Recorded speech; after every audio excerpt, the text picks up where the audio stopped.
Hi there, and thank you for joining the ARC of Fort Bend County Sibling Connection Social on Zoom today.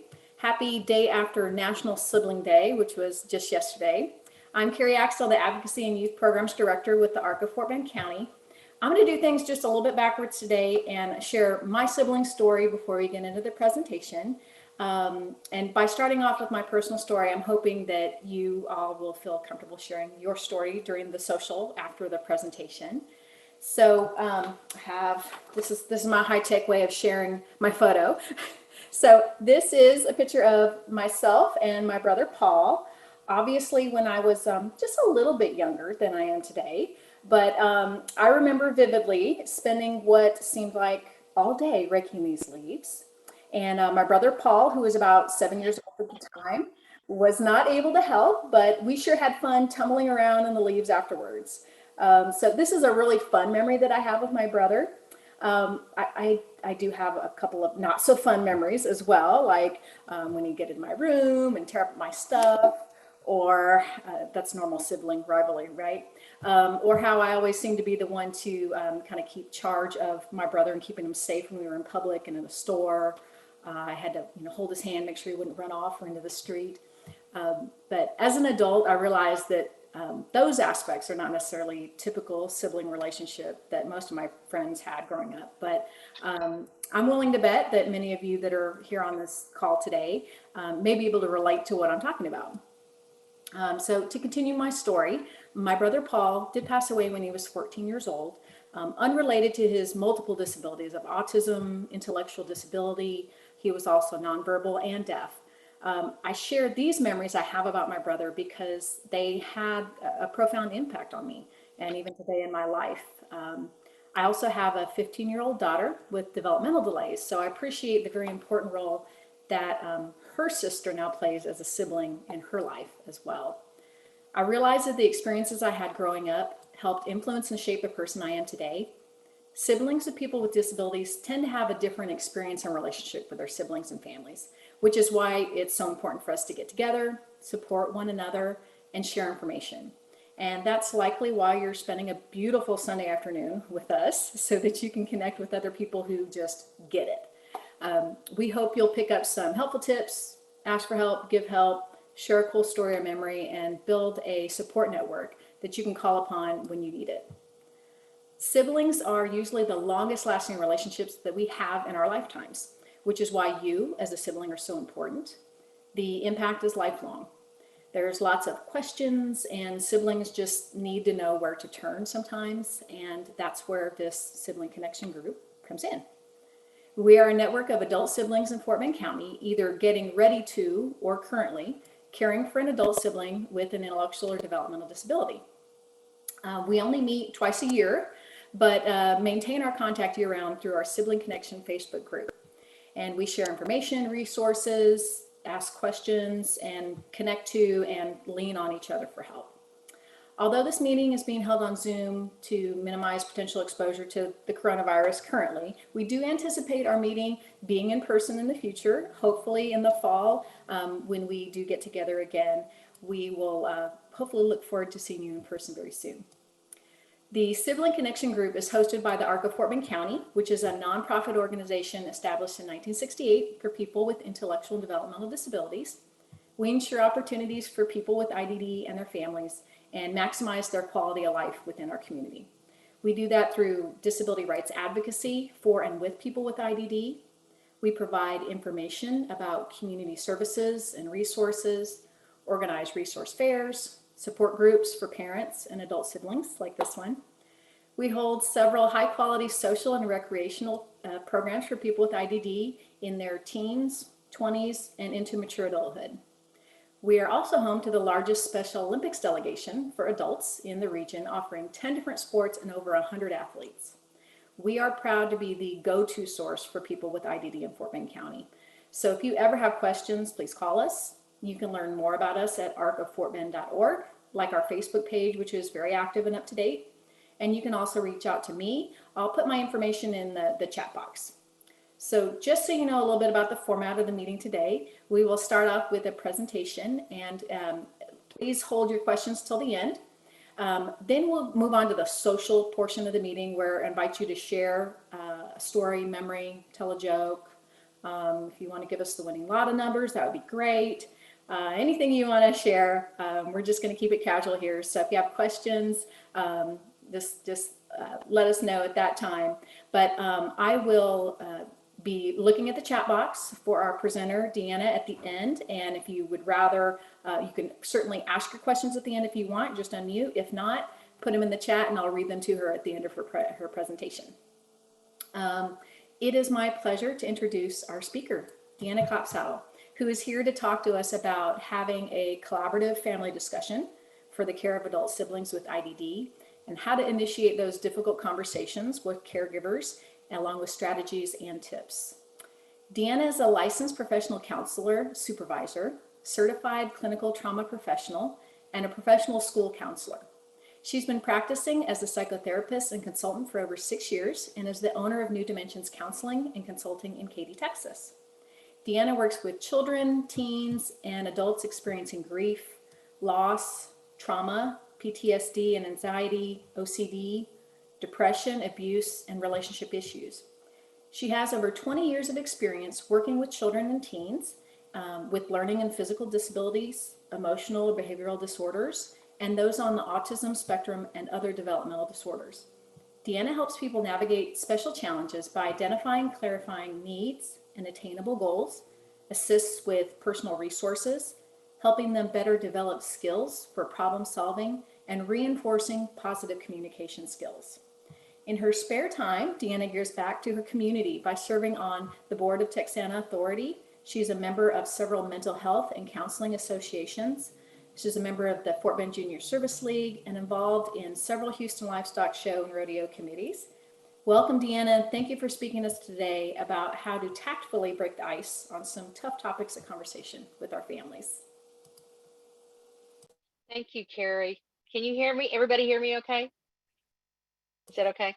Yes. Okay, hopefully we have a good connection. You could let me know. I'm going to take my picture off of here.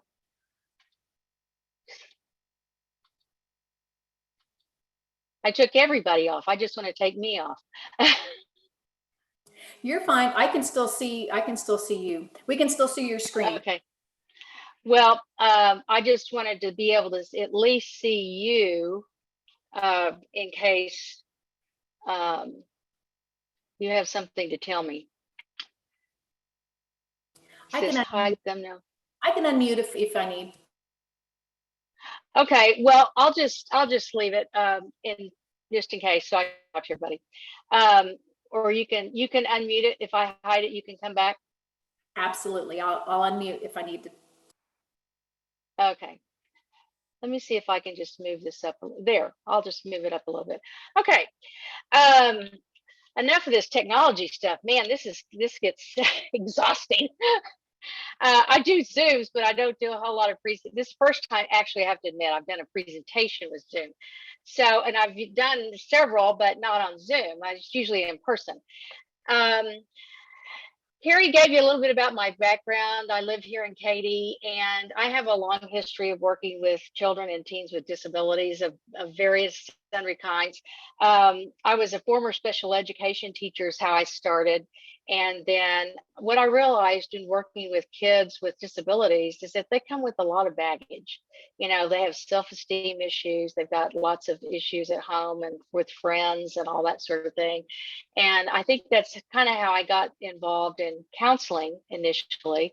But I was always wanting to know, you know, what's the background information on this that's causing such a problem. And what I found in working with kids with disabilities is that you have to find a way to reach them. You have to find that emotional hook to you know, reel them in and find out a little bit more about them to connect and to make it worth their time to be interested enough to learn what they need to learn in school. Also, a lot of these kids had self-esteem issues with other kids. They are the brunt of a lot of teasing and bullying and things like that. And so you have to give them some skills to work with that. That was another issue. But for me, to make this real, and I'll talk to you a little bit about it later.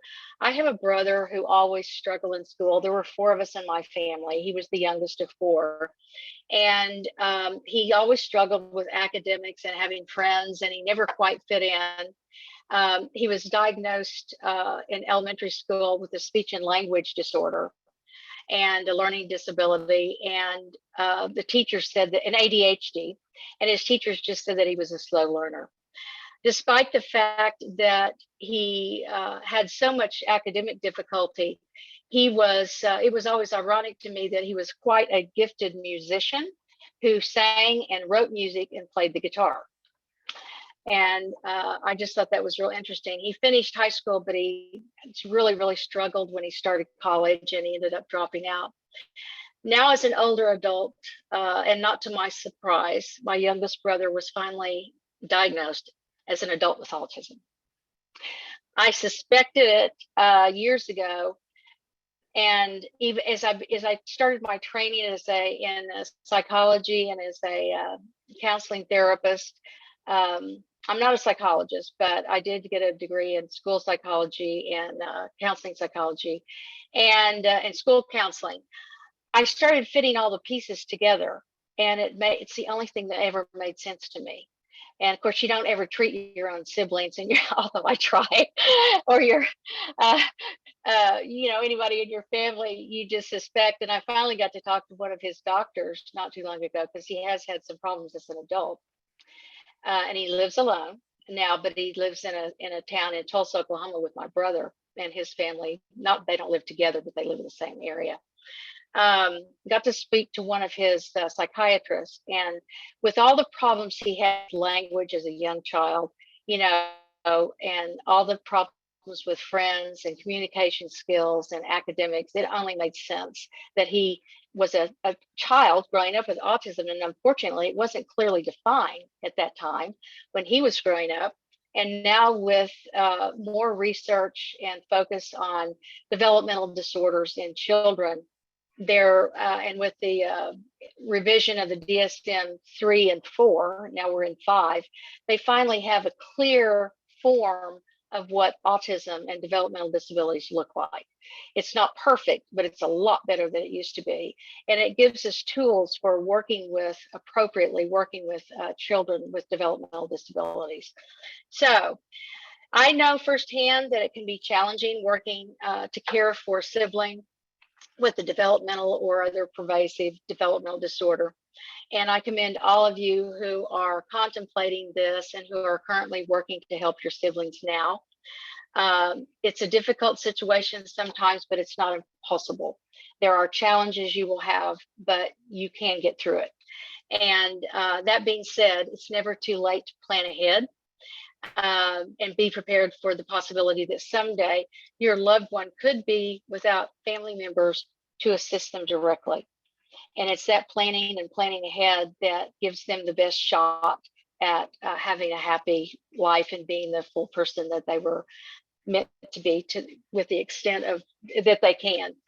I'm going to go on to the next slide. Facts about the coming of age of our children with disabilities. While the initial diagnosis and interventions are relatively clear for younger children and teens with disabilities, the long-term care and plans for others with serious health conditions, intellectual and developmental disabilities are ever-changing and speculative. In addition to the challenges prepared for the limited livelihood and future support of individuals with lifelong disabilities, their question of who is going to be responsible comes up. And it's typically their parents or another close relative who works collaboratively with public school districts that receive state and federal funding to mandates for funding to educate children with disabilities up to the age of 22 years of age. So after that, though, as teens and children age out, the protection and resources of public schools goes away, and they're entering the adult world, and their resources and ready availability of support narrow. So it can be challenging, and the sole responsibility of support for the adult child with disability typically falls on the parents or another caregiver, to maybe another relative. And also, with the advancement of medicine, adults with disabilities are living longer, and their older parents or caregivers now are moving into retirement. So on this slide, this is the, can you see, I'm gonna mute this here. And move this screen down here. The vast majority of adults with IDD live in the community. Approximately 75% of adults with IDD live with their parents or other family members. Approximately 40 million Americans are providing care for an adult or illness. In the US today, nearly 1 million households have an adult with IDD who live the age of 60 or older, at the age of 60 or older. Nationwide, half of the caregivers, this was interesting to me, of IDD adults are older than 50, and 10% are 75 or older. By the year 2023, 500,000 autistic kids, this is just autistic kids, will become adults. In a 2017 Find survey, which was conducted by the National ARC organization and the University of Minnesota, it was reported that 4% of the caregivers had no future plans in place for the adults they support. So that's kind of scary. Moving on to the next slide. Will this be a challenge in your family? Why or why not? Older, what happens to special needs adults when parents or caregivers are unable to care for adult children with IDD? Is this a challenge in your family? What will be the difficult questions and conversations to have with your parents or caregiver sibling? What are the key points to discuss? How do you introduce or engage in these conversations with your parent or caregivers for your sibling? What and where will some of your resources be to go for help with planning? So I'm not sure if this resonates with you at all, but I think it probably does for a lot of people who have, you know, siblings with problems and parents who've had to deal with this for quite a long time. And I don't think they know how exactly to ask for help. I don't think they know where to go. Parents have spent a lifetime caring for your sibling with special needs. What other feelings may they have about turning over control to someone else? Do you have any idea what they might say? If you've had these discussions, what would they say? They may feel like that no one knows how to help their child as much as they do because they've been doing it for a lifetime. No one can feel the way they do about their child.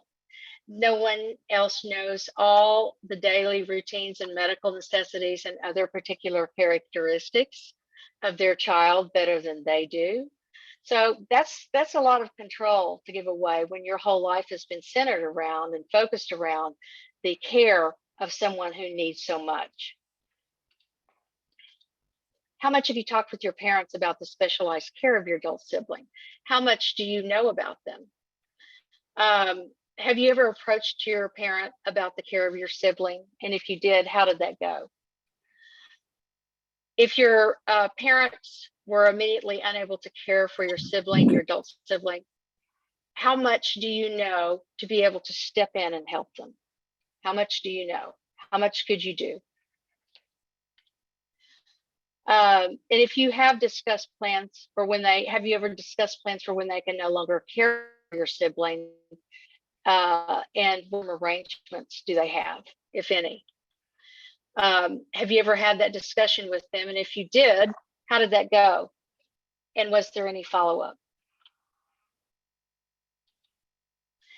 And then have you talked with your parents about their own mortality and discussed, I'm gonna move this up here, a will and our vital records and other legal things that you might need to know?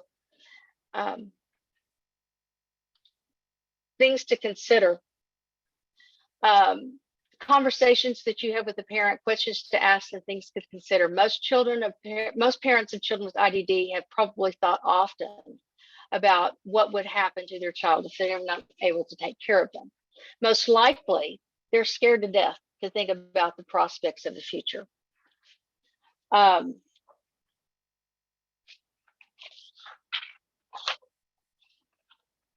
There's probably not a week that goes by that they don't think about what will happen to their child with IDD when they're gone. And it is very disturbing to them.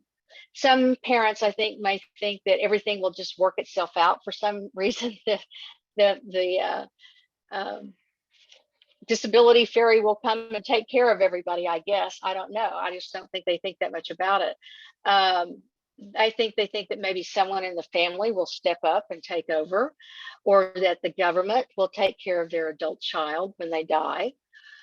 The truth is, I think that some parents don't know how to plan ahead, and that it's too late. The truth is, they can't afford not to plan for the safety and security of your adult sibling. However, they may feel helpless due to a lack of professional guidance that they need. Older parents, caregivers may have a fear of their own mortality and making plans for their end of life. The best you can do is let them know that you understand, but it's a part of life that we will all have to face and deal with at some time, and that you want to help them be prepared.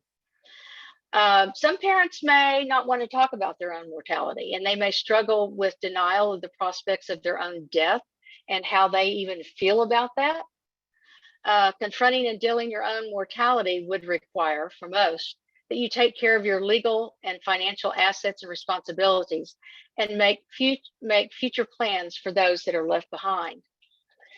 Parents might be stuck or frozen in fear for what it would cost them to prepare for a debilitating disability themselves or sudden death. Let your parents know that you want to know how to help them, so that you can take care of their business and carry out their plans and their wishes. Let them know that it might ease their mind and anxiety if they know that future arrangements will be taken care of, and that your adult sibling and for them and for their adult sibling, for your adult sibling and their child, and preferably while they're still alive. Parents may have feelings of guilt in not wanting to burden another sibling with, I'm trying to move Carrie out of the way here. Parents may have feelings of guilt not wanting to burden another sibling or child or relative with the responsibility of caring for their child with IDD, which might keep them from discussing it. So have that discussion about having another sibling or another relative care for their child. And you might even want to explore various residential options as well, just to cover all the bases. Also, the absence of future planning due to a lack of connection with available resources or previous negative experiences with local and federal government programs may be a deterrent in their pursuit of long-term goals. When necessary, consider language and cultural barriers as well to help parents navigate the search for professionals that can help them. Seek out interpreters and resources that understand various cultural differences. So in a nutshell, at the end, help them find resources and tools for planning for themselves and their siblings with IDD. Be encouraging, supportive, and talk often. This is not going to happen in a short time. This is a lifetime of experiences and a lifetime of planning ahead, and that's going to take some time. So you need to be encouraging and don't be afraid to bring up these conversations, but and do it maybe in short segments, but do it often, and don't give up. Be persistent. So 2 parts to planning.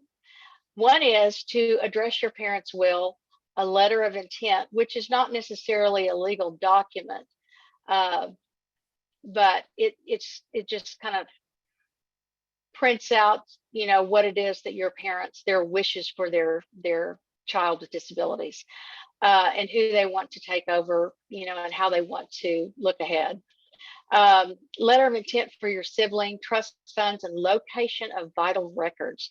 I do have a form that I found on the internet that I thought was pretty good. It would take some time to fill out, but I didn't put it in this PowerPoint because it's quite lengthy, but I can send it to Carrie if she wants to share it with people. But it gives the sibling, all your siblings for that matter, kind of, if whoever they want to have it, information about things that need to be taken care of. That's final plans for funerals and burials and all that kind of stuff as well. Seek the advice of a family law attorney who specializes in special needs law to help your parents set up a will and other documents that they will need to settle their estate and put their final wishes in writing. It's very important, and Carrie's probably spoken to this, and I know one of her, I went on your Facebook and saw one of your previous speakers who talked about wills and trusts and things like that. And that's really important because it can affect the contributions that your child or your sibling with disabilities gets from government programs. And it can limit their access if it's not done correctly. It's very, very important. Address the needs for trust and inheritance issues. And seek the advice of an investment advisor for the trust. If you see the written law about how these trusts are set up, it's really pretty generous in helping your sibling. They can take trips and do all kinds of things, but you have to have that. It cannot go straight to them. You cannot send them a check to their bank. The IRS looks at everything when they have to fill out a yearly statement of disability and assets and all that kind of stuff. So you have to be really careful about what you give your sibling or your child with disabilities and how you give it to them. Planning for the future of your sibling. So here's two parts: planning for helping your parents plan ahead so that you have all that laid out so that you can help your sibling. And then the next thing you do is planning for the future of your sibling. Looking at things like healthcare, connecting them with Medicaid or life insurance. Housing. Are they going to stay with relatives if something happens to your parents? Are they going to stay with relatives? Are they going to live in a community residence or a state living center? And we'll talk about that a little bit more later. Financial support. How are they going to survive? How are they going to have money to do things? Well, they've got SSI, Social Security, SSDI, disability income, special needs trusts, and that requires a trustee. Physical and emotional security and well-being. Who's going to be the guardianship? The 3 state facilities, I want to go back to that, are state-supported residential living centers, which you can search at the Texas Health and Human Services website. You can find out by provider, by city, and by zip code, and it will give you information. I was just amazed that they had all that information. It will give you information if they've had any citations issued against them and if they corrected it.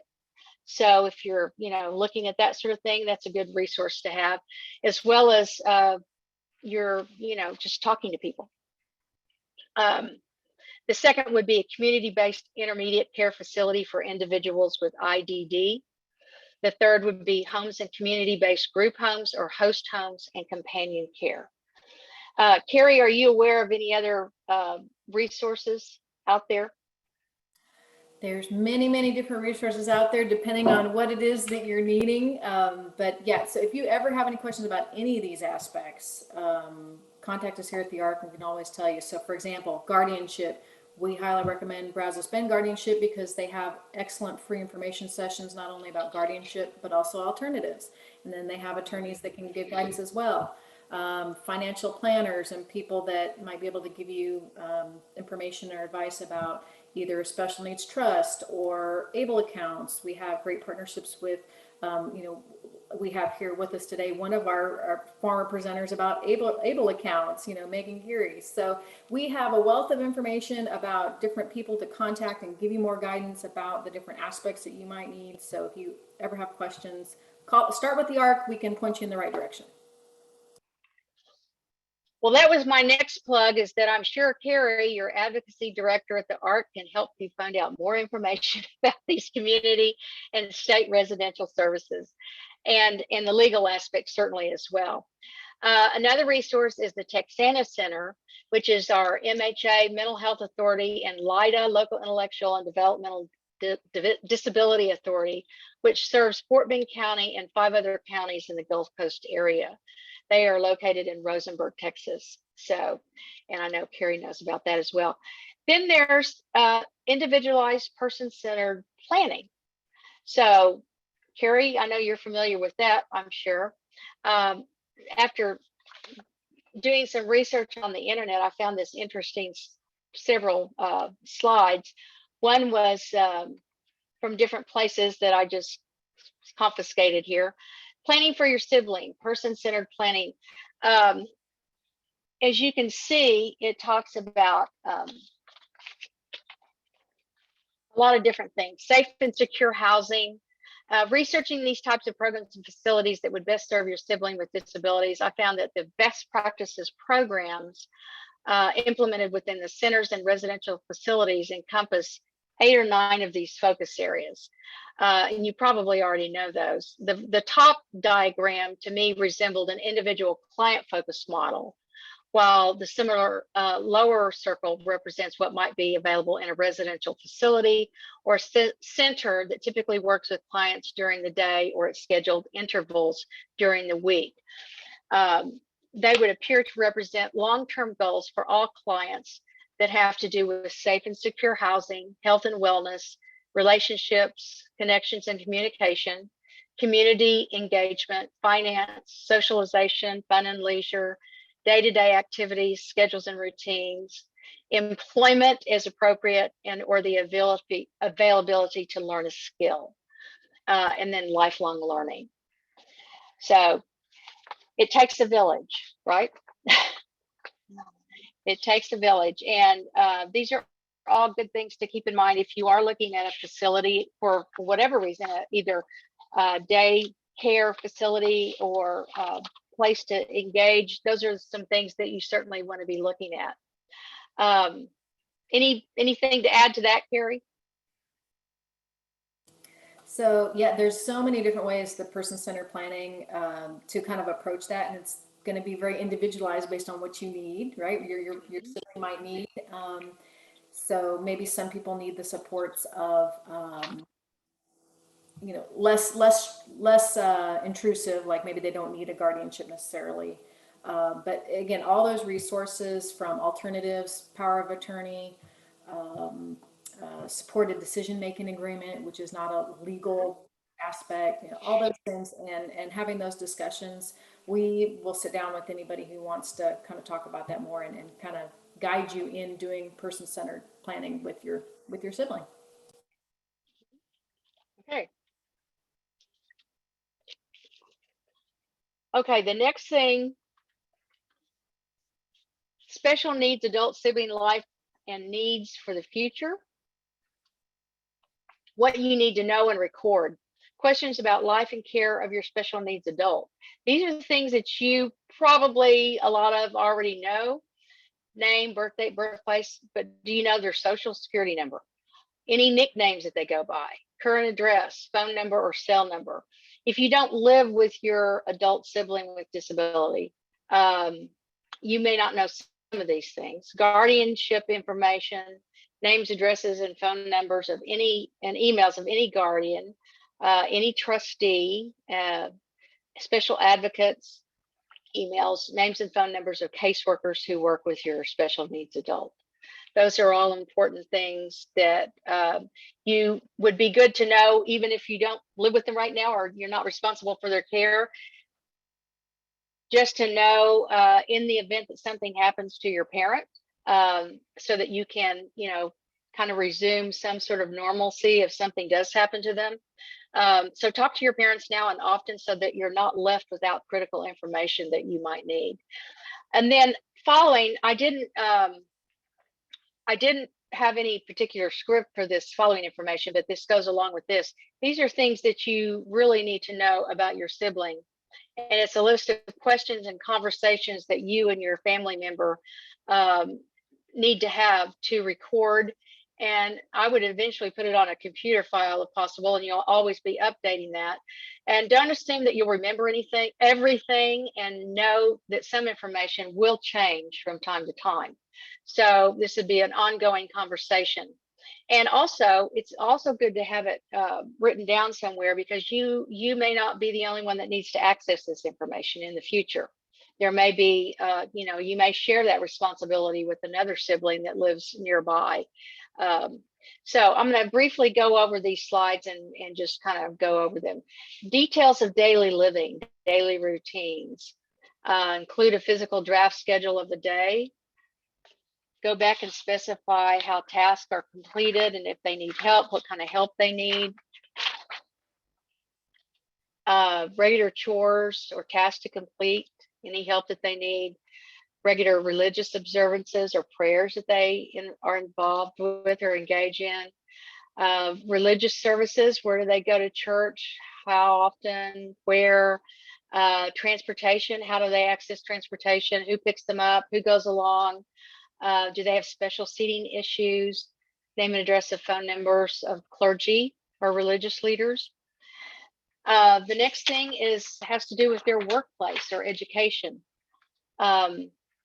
Do they have emergency contact information on file? Do your parents have this? Where do they go every day? Names and addresses and phone numbers. How do they get there? Same thing. What's the backup if transportation system doesn't work? If they're involved in a program at school for special needs adults. Teachers, what are they working on? Supervisors and typical tasks perform if they're working. Evaluation periods or conferences attended by others. Meals at school or work, how is it provided? Who decides the menu, who pays, and how? Respite care alternatives, names, phone numbers, and locations, of course. Do they have your emergency contact information on file? How many times can you use it? Duration, required notice, packing instructions, payment arrangements, doctors and therapists. Names, address, phone numbers. Do they specialize in working with special needs adults? How often is the visit? How often do they go? Special instructions for contacting the doctor. Special instructions for you during the visit. Special instructions for the doctor during the visit. Health insurance or payment method. Who is the power of attorney for healthcare?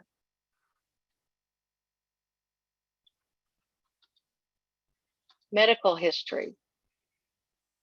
Who's the healthcare power of attorney? Carrie, do you have anything to say about that? So I posted in the chat box, there's some really excellent free future planning resources put out by the ARC of the US. And one of them is for those who still have their rights and they don't have a guardianship in place, and they can execute a power of attorney. That there's a free resource through the ARC of US. So healthcare power of attorney, absolutely.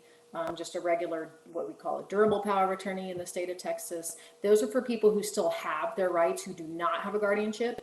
Otherwise, the guardianship kind of takes over those areas of that person's life. So yes, if that's either way, it might be needed for the person who still retains their rights. The healthcare power of attorney, again, there's a free one available to you, because a lot of people think, oh gosh, I have to get an attorney, hire an attorney just to get a medical power of attorney or get a durable power of attorney. It's not necessarily so. You might, depending on your situation, might want to talk to an attorney just to kind of make sure that they understand your full situation, but there are some good powers of attorney out there if you kind of know what it is that you're looking for anyways. So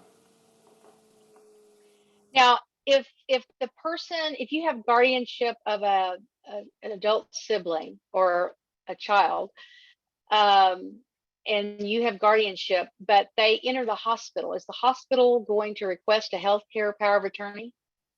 no, so if you have guardianship, so what's kind of neat about the guardianship is that there's two types It of covers.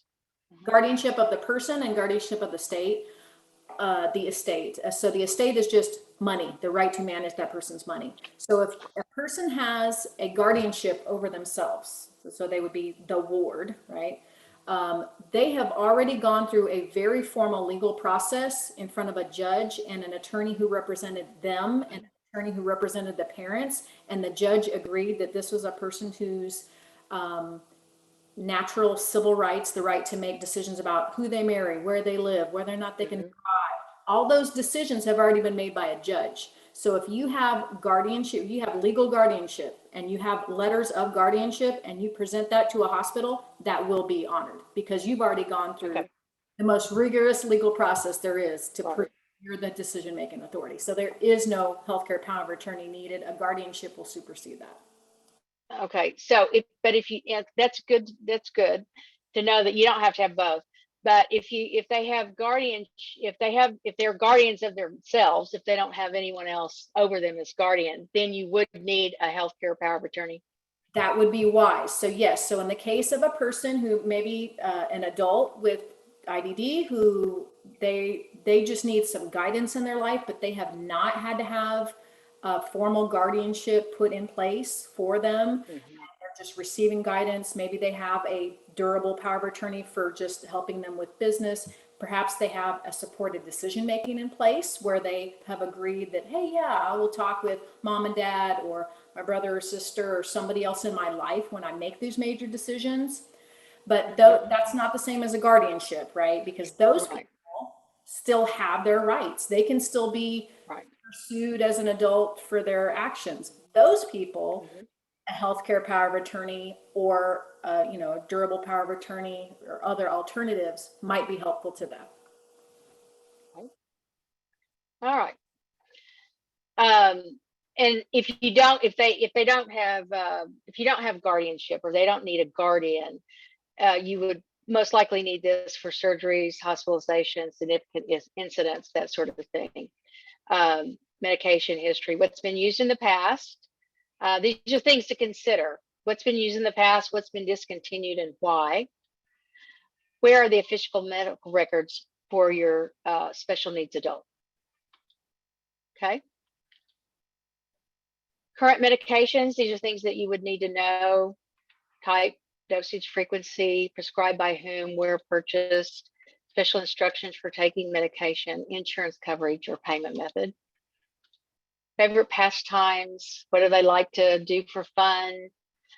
Favorite TV shows, games, music, hobbies, what time each week, the same thing. Do they have some, especially for your kids that are, I think, autistic, they want to know every week at a certain time they watch a special show and they, that's their routine.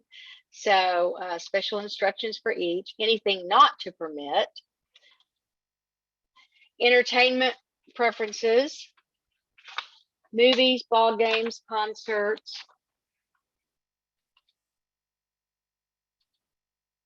Maximum duration of the outing, crowd issues or limits, special seating or entrance. I will say for entertainment, if your sibling is an adult with autism, the noise level may be something to consider when you're making plans for them because of the neurosensory issues that they have, that they might experience. Also, they may not like being in large crowds or being around so many people in close proximity to their space. They don't like to be touched typically. So those are all things to consider as well when you're looking at different entertainment venues.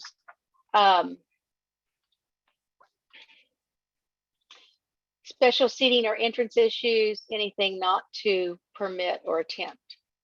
Clothing needs. Clothing preferred, what items do they like to wear most? Do they like long sleeve, short sleeve, socks with no cuff? Just, they don't like certain things around their ankles, or they don't like things up above their knees, or on their thighs, special colors or fabrics. A lot of kids and adults have,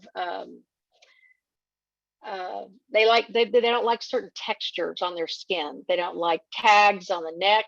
They want to cut them out.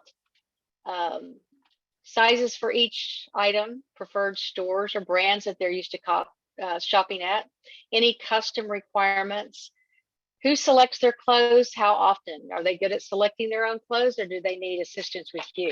And you also want to make sure that they're appropriate, that they don't pick something that they've seen on TV or seen somebody wear that would not be appropriate for them, right? Okay, and special instructions for shopping. Food preferences and dietary needs, food allergies, dietary restrictions, favorite foods, restaurants, favorite restaurants, ideal food quantity per meal. Are they going to eat typically everything in sight, or do they need help with regulation of that? Or they can't have all dessert. They have to eat some protein and some vegetables. They can't just eat desserts every meal. Encourage any special eating program that they are engaged in, special issues with feeding or utensils, favorite drinks, alcohol. I saw this on here and I thought, I don't know about that. It just depends. What, how much? I used to work with an autistic adult whose psychiatrist told him it was okay to have one or two drinks, but that was it. So I don't know. He was taking medication too. So I don't know. Sometimes that's not a good thing. Special drinking issues with a cup, straw, or quantities. Behavioral issues. What are the challenges and what do you do? What do they do when they're out in public and they have a little meltdown or something, or they get excited, or somebody startles them? How do you calm them down? At home, at school or work, in public places, restaurants, shopping malls, grocery stores. Any fears of your special needs adult? What are the challenges and what do you call him? How do you calm him or her? Are they afraid of heights, elevators or escalators, loud noises, thunderstorms, fearful of objects like balloons, dogs, spiders, things like that. Holidays and celebrations. What holidays are they typically used to celebrating? Religious holidays, special foods or traditions that are expected, any favorite holiday recipes, any special presents associated with each day, or how have birthdays been observed? What food, presents, do you have parties or celebrations with family with them? Anything like that? Travel issues, vacation choices and issues to consider, relative visits or family reunions that are coming up, special travel needs, preferences, or restrictions, special instructions when making reservations. Do you need those? And only someone that's traveled with your sibling or their child would know this if they've gone anywhere, on a plane or on a bus or on a train, anything, what kind of, what did they do best with as far as seating or special instructions? Instructions to drivers. I don't know that you can give special instruction to a pilot unless it's a private plane, or a conductor for that reason. Special packing list or instructions, instructions to advise to other passengers, special IDs required, list of relatives. What names your relatives call them, their address and phone numbers if they have regular communication with them and that's something special for them. Special connections or regular communications, any regular outings or exchanges with relatives that they usually engage in. A list of friends, full names, what your sister or brother called them, addresses, phone numbers, and email addresses. Special connections or regular communications that they have during the week. Any regular outings or exchanges with relatives. Financial arrangements. Income sources, when and how much. Bank accounts or trusts. Regular expenses, spending or allowance, and who manages the money. Sometimes they could probably manage their own money, but if they don't, you definitely need to know who manages the money. Who pays the bills, who arranges or approves new transactions, who manages health insurance coverage and payments. Do they get SSI, or SSDI?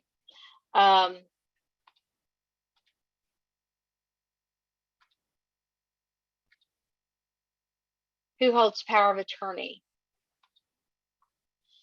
Legal documents that you would need to have access to is birth certificates, baptismal records, social security card, bank accounts with financial documents, property deeds or titles of trust, special ID cards, certificates for special programs, health insurance records and billings.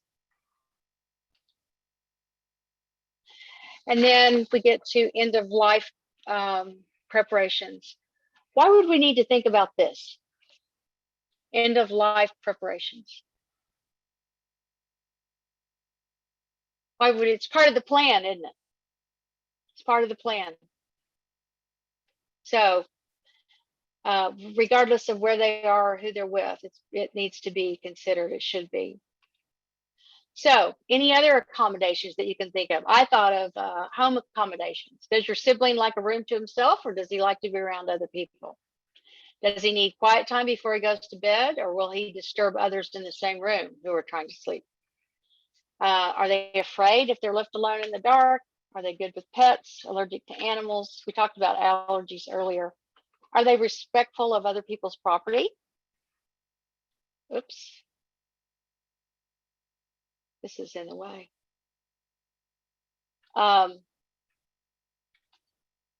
Does your sibling follow? I don't know what I have there.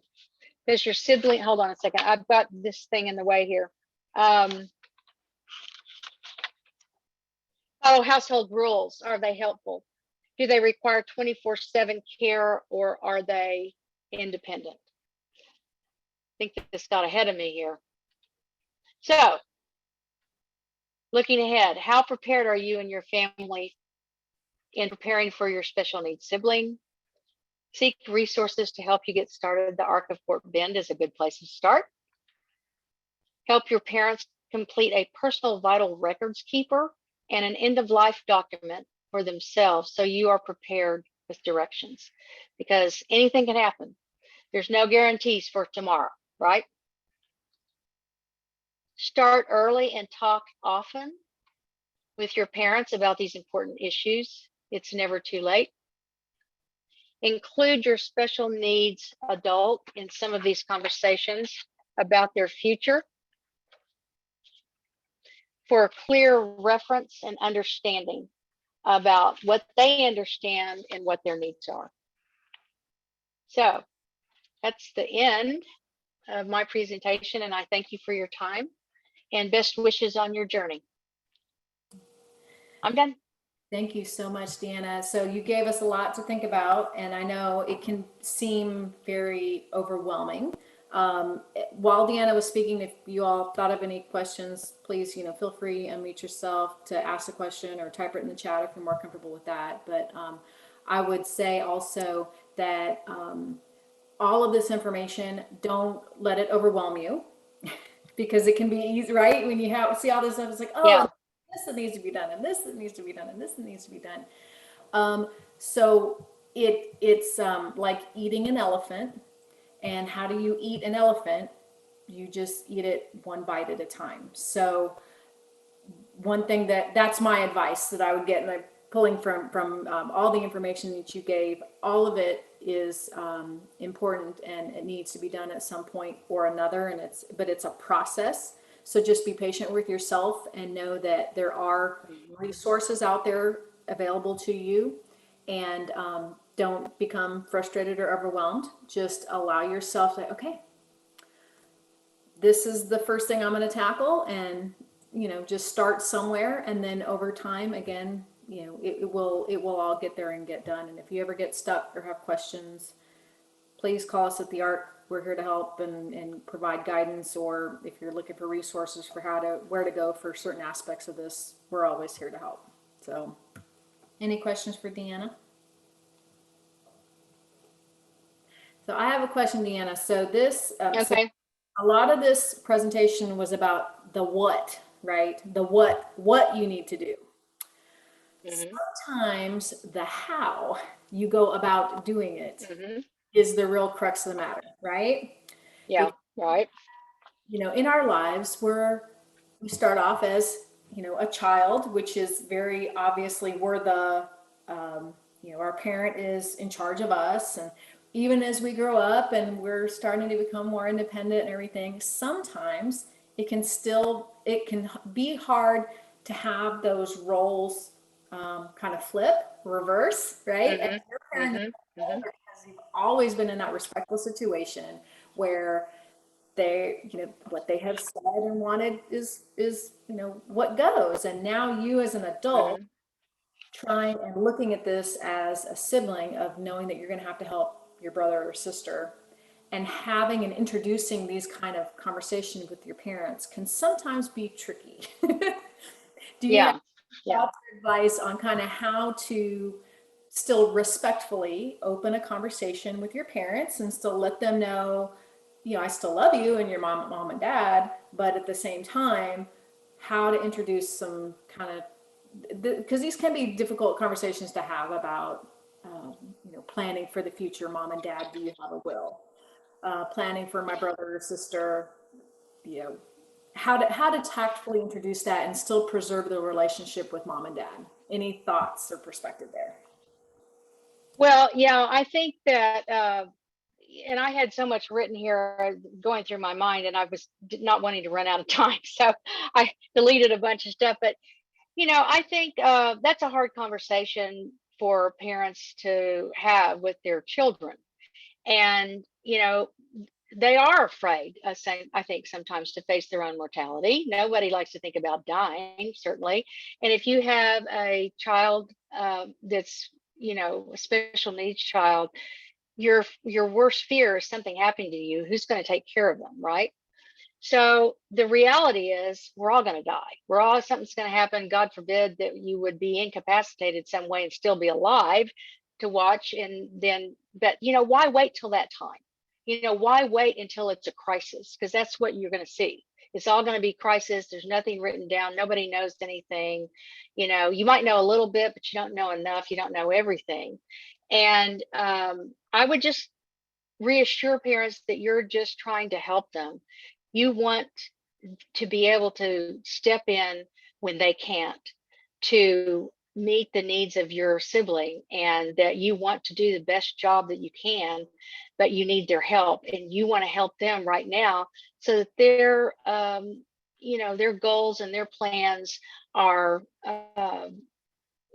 put forth, and that you can follow their wishes. You can do what you need to do to help them and help your sibling. But you can only deal with what you have to work with.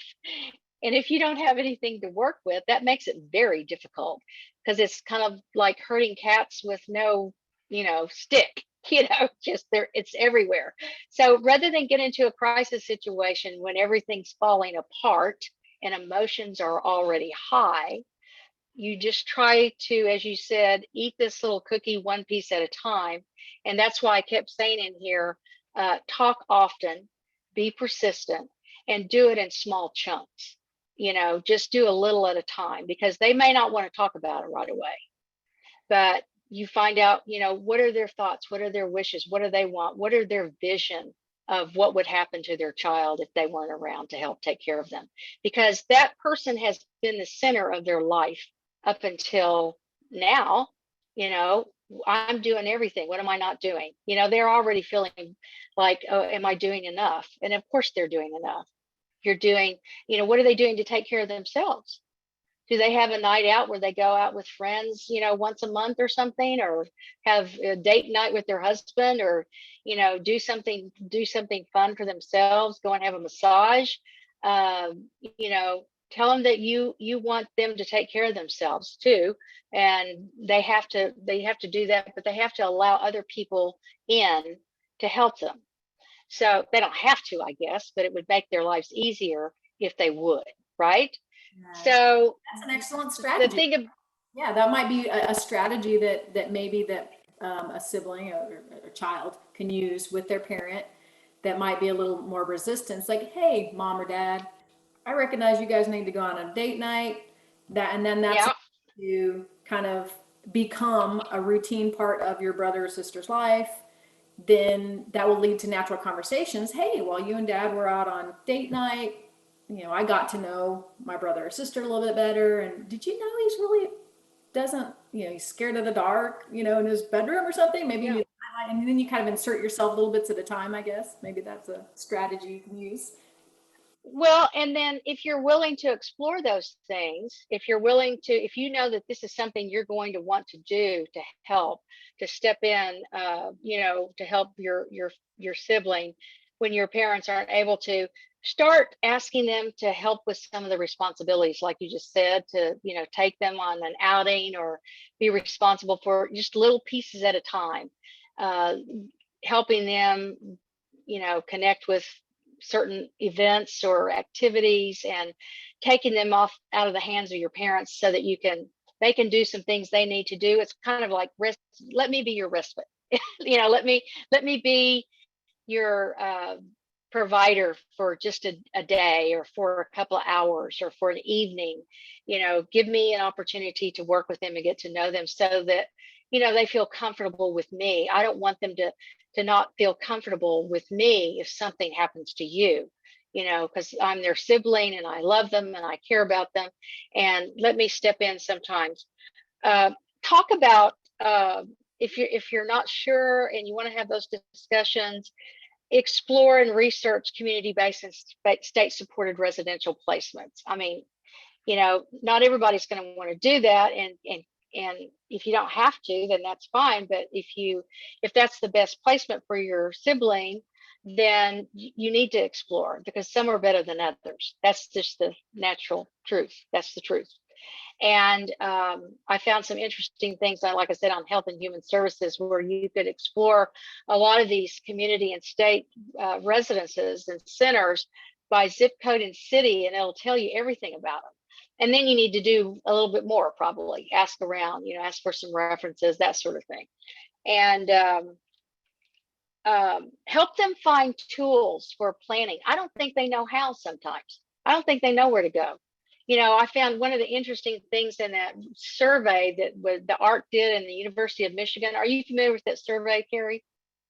No, I hadn't heard of it before. I'm glad you brought that up. Um, yeah, well, it had a whole bunch of stuff about aging adults, and like those statistics that I gave you at first. I was just, I thought, wow, that's a lot of, because all these kids are aging out now, and the parents are going into retirement, you know, and they were saying that not only do they not know what the resources are always for their special needs child, they don't know what the resources are for themselves as aging adults, and they're not connected, right? Yeah, So that. Yeah, it's just knowing where to go for information and to be pointed in the right direction. Yep. And that's definitely yeah, the ARC. It's kind of funny. Our focus is for people with intellectual developmental disabilities, but I can't tell you how many times we get calls for just totally non-disability related. Oh, we're seeking, rent assistance, or, food with, food or clothing, just different resources, totally unrelated to disability. mhm, And just right, exactly. not so long, they call us. Yeah. Well, and they don't know where to go. They haven't gone to some of these wonderful meetings that you've had with some of these speakers to know about where to go for a disability law attorney, you know, who can help with a special needs trust, talk about issues of guardianship. Do they need it? They don't need it. They do need it, whatever. Medical power of attorney. You know, there's so many things to consider that they really need to know that would not be good for your child or your sibling with disabilities if they don't do it right, you know. So I think getting the word out there and helping parents understand that there is help for them available, that they won't have to pay a lot of money for. You know, there are some I'm sure there's some attorneys that will do some pro bono work for some things, depending on what it is and how involved it is.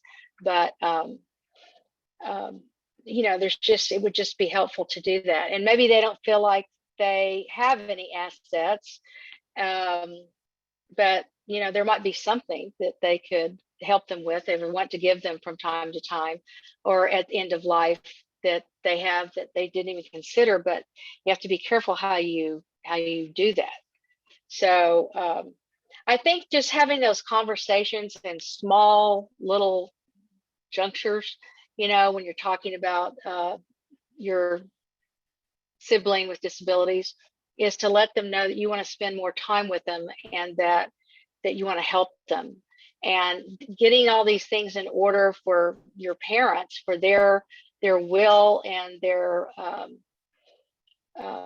knowing about all of their things that they have that they want you to do something with. You know, you need to know that before something happens to them. And I understand some parents and adults' reluctance to share personal financial information, but at some point they're going to have to trust somebody. And they may give that power over to an attorney, you know, to do that, to be a trustee of some sort, to help the children and the family, you know, deal with all of that. But those are all things that you would need to talk about with your attorney. And but it would be good to know who that attorney is, and you know, if something happens, how to get in touch with them, their phone numbers and emails and that sort of thing. But just to make some plans ahead so that you can provide the best life for your sibling that you can. And if they don't want to talk about it, just find out, you know, what are their feelings about dying? I mean, is it what, you know, we're all going to have, nobody wants to think about that, but it's going to happen. I mean, is there something else that they feel like they're missing out on, or you know, is it their own fear of the unknown, or, you know, have they had an experience in their past that left them horrified and scared, you know, of possibilities? Or is it just simply the fact that they're, you know, not wanting to leave their child that needs them and has counted on them for so long? But it's an inevitability, you know, it's going to happen. And in order to, if you love them enough, and if you really want to protect them, then they need to do this. They need to let you help them, and they need to help you, and you help each other. And we'll do a little at a time when you feel like it, but you need to be supportive, and you need to be persistent, and you need to talk often. Yeah, great advice, Deanna. Thank you so much. I appreciate You're welcome. speaking to us today about this very important topic. Yeah.